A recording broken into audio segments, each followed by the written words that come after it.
everybody, and welcome to another episode of the Trailer Park. Episode 11. Episode 11. Broke the 10.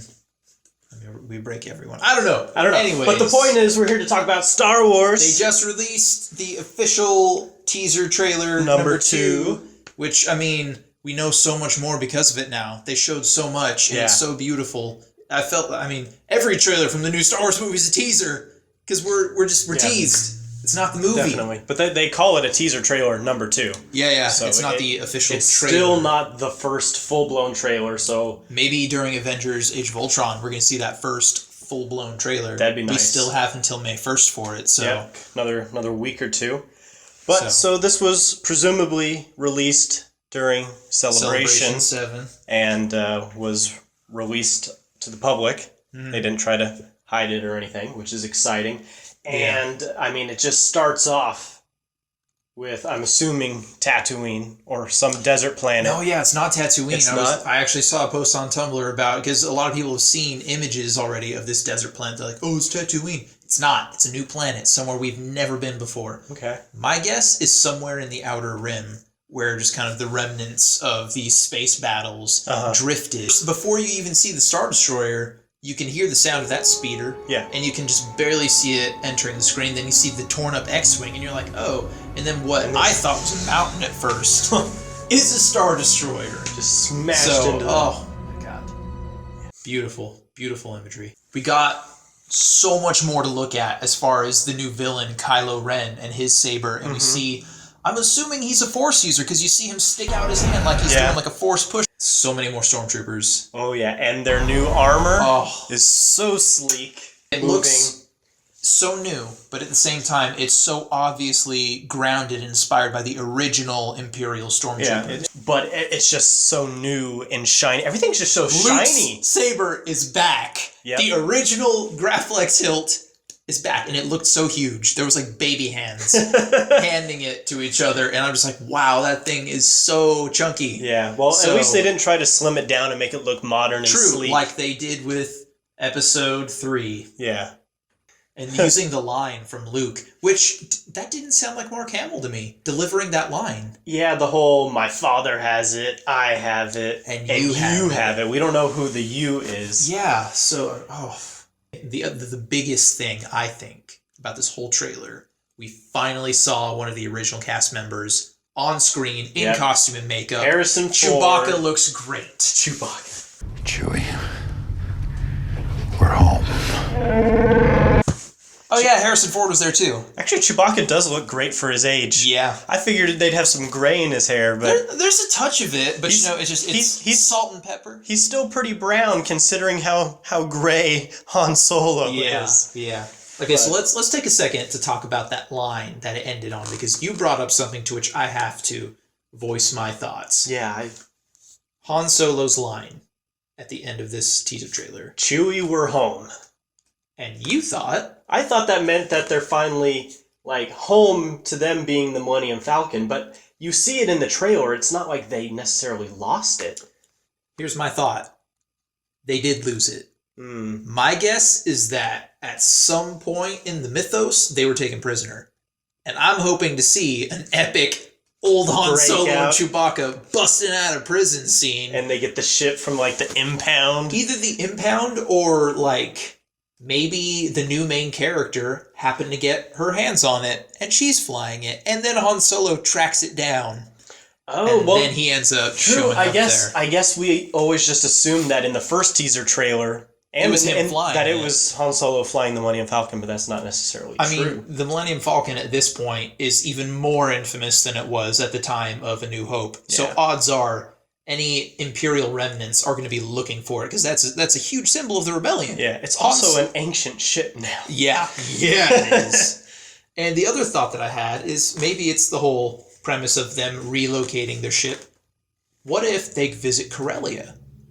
Which is where most people know Han Solo grew up. It's where that ship was built. It's a Corellian ship. Maybe we get to see Corellia.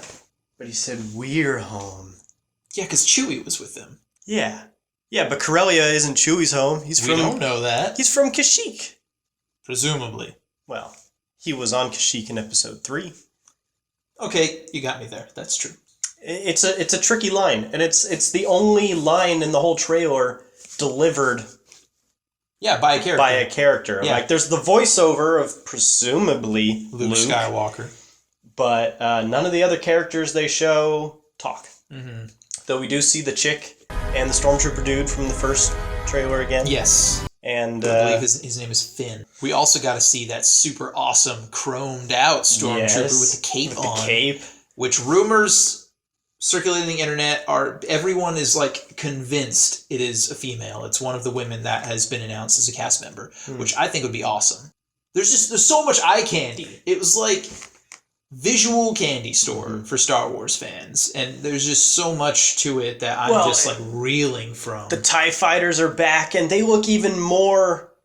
Okay, in the first teaser trailer, the TIE fighters chasing the Millennium Falcon, they look like regular TIE fighters, right? But these ones are like super streamlined. I saw a bit of red. Yeah, they've got some. The black it's kind of more black and red.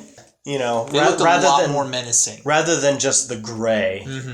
I wonder if maybe one of the surviving factions of the Empire, you know, under maybe like control of one of the other governors or whatever, is kind of revamped their version of the Empire, and so they've got a new paint job, new armor, and that would explain some of these things. That'd be pretty cool. You know, that'd be pretty cool. As we kind of conclude our thoughts, as far as what you've seen J.J. Abrams has done by everything that was shown in this new teaser trailer, what do you think? The movie's going to be incredible. Do you think that he's done it justice? Do you think he's gone too far with it? Do you think it's going to deviate too differently from the Star Wars that everyone knows and loves, or do you think he's gonna do it justice? I think he's doing it justice because the special effects. I mean, the special effects are going to be cutting edge.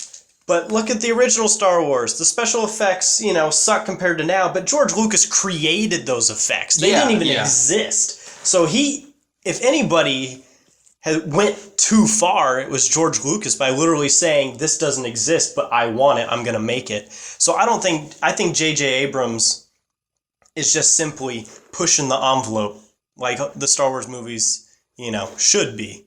And I don't think he's deviating too much. I mean, by bringing back original cast members, by showing us lightsabers, by still talking about the Force. It's still very much the story of, you know, the Jedi and the Force. I think there's going to be a lot of a character story. Very much so. Establishing the return of the original, trio plus Chewie. And R2-D2's in the trailer. R2-D2, yes. He's in the trailer. C-3PO is supposed to be in there somewhere, I think. I mean, not in the trailer, but he's in the movie, I'm pretty sure. Okay, so, I mean, you kept mentioning the Force, and I can't resist. I have one final question. Do you think that there's going to be any more mention of midichlorians? Or do you think it's just going to be the Force? Because, I mean, you can't undo midichlorians. They're in the canon. They're in the films. They are a thing. But do you think that it's going to be something that people remain aware of? Did Ben Kenobi ever mention midichlorians to Luke? He did not. That's just what I was thinking too. Unless Luke goes to Coruscant or some other... What's the planet that the Jedi have their other temple on? Their, like, secluded nature temple. Oh, Tython? Tython. They don't... Tython hasn't been used since the days of the Old Republic, so I don't think we're going to see Tython. So I just mean if in his travels in between movies he's gone somewhere and found a holocron that mentions midichlorians. Oh, yeah. Is what I mean. So any of these ancient places that haven't been used for thousands of years that maybe the Empire isn't aware of. You know, because obviously I doubt anything survived Coruscant. Yeah. There's no reason that the capital of the Empire would have left any holocrons intact in the Jedi Temple. So I don't see Luke getting any holograms of a young Obi-Wan Kenobi or Mace Windu, or I don't see those characters coming back in holograms because I don't see any evidence of their existence being left. So I think anything that Luke would have would be ancient knowledge that he found somewhere else. Yeah. Tell us what you think. Are midichlorians going to remain a thing in the Star Wars film franchise? What did Han Solo mean by, Chewie, we're home? What did you think of the trailer? We're going to have links to the trailer from the Movie Clips channel, I think. Yep. That's where we always look at them. We'll do the first one, just in case you're crazy and haven't seen it yet. Yeah. And then we'll have the new one that was posted today. So we'll have those in the description below. If you know any other trailers we haven't talked about yet, go ahead and throw some suggestions at our faces. I know it's been a while since we've been on. We've had a lot going on with school and home life and all that. And we'll see you soon.